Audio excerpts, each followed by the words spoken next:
Karoline, you outlined to Steve the military components of what would be involved in ending this war, but it seems like there's a political component too. The president said to Fox earlier today that he doesn't believe the new Ayatollah can live in peace. He made a variety of comments suggesting that he should be involved in picking the new Iranian leader.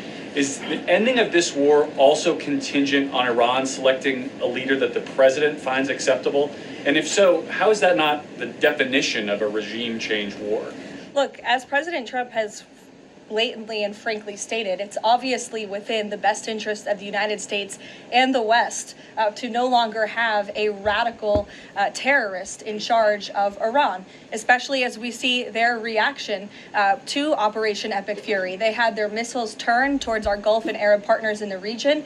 Again, this was a regime that chanted, or still chants, death to America. We look at the way that they are holding the entire world hostage with the restricting of the free flow of energy through the Strait of Hormuz.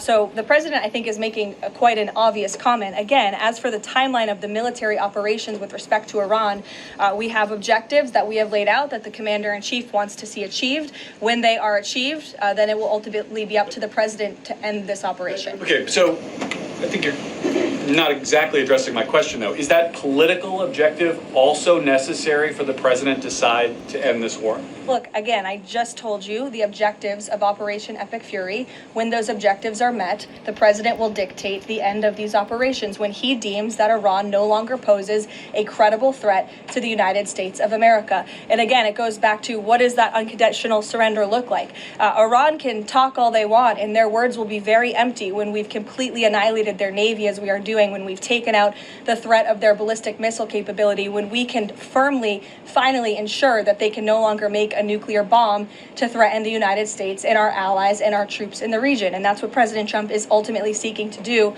with respect to this operation. Karoline? Jennifer.